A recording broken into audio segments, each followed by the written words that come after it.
হযরত উমর রাদিয়াল্লাহু তাআলা আনুর জামানায় একজন গায়ক ছিল। সে গান গেয়ে জীবিকা নির্বাহ করত। এক সময় সে বৃদ্ধ হয়ে গেলে তার গলার সুর নষ্ট হয়ে যায়, যার কারণে সে খুবই অভাবে পড়ে যায়। একদিন ক্ষুধার্ত অবস্থা জান্নাতুল বাগিতে বসে সে বলল, হে আল্লাহ, এক সময় আমার গলার অনেক সুর ছিল, মানুষ আমার গান শুনতো, সেখান থেকেই আমার রুটি রুজির ব্যবস্থা হতো। আজকে আমার গলায় সুর নাই, রুটিও নাই। এ বুড়ো বয়সে আমি কি করব, কোথায় যাব? হে আল্লাহ, তুমি আমার জন্য খাবারের ব্যবস্থা করো। হযরত উমর মসজিদের মধ্যে শুয়েছিলেন। স্বপ্নের মধ্যে আওয়াজ আসলো, ওই উমর, জান্নাতুল বাগিতে এক ব্যক্তি আমাকে ডাকতেছে। হযরত উমর খালি পায়ে দৌড় দিলেন জান্নাতুল বাগির দিকে। হযরত উমরের এরকম অস্বাভাবিক দৌড় দেখে বৃদ্ধ গায়কও সামনের দিকে দৌড় দিল। হযরত উমর পেছন থেকে বলল, ভাই তুমি থামো, আমি এখানে আসিনি, আমাকে পাঠানো হয়েছে।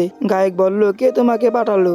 হযরত উমর বললেন, যাকে তুমি ডাকছো সে আমাকে পাঠিয়েছে। সে বুড়ো লোকটি বলল, হে আল্লাহ, আমি সারাটা জীবন তোমার নাফরমানি করেছি, আর তুমি আমাকে সাহায্য করার জন্য লোক পাঠিয়েছো।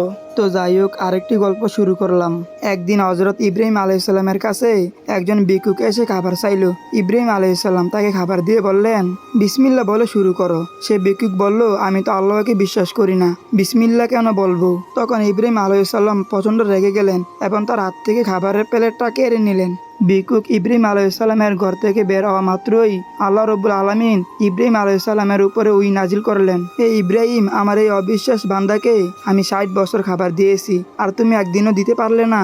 সে আমাকে বিশ্বাস করুক বা না করুক, সেটা আমার আর তার ব্যাপার। যাও, তাকে ডেকে এনে খাবার খাওয়াও। সুবহানাল্লাহ, একবার ভাবুন তো, একজন অবিশ্বাসী আল্লাহ রাব্বুল আলামিন যদি এত মহব্বত করে থাকেন, তাহলে যারা ঈমান এনেছে, যারা নেক আমল করে, তাদেরকে আল্লাহ তাআলা কিরকম ভালোবাসে।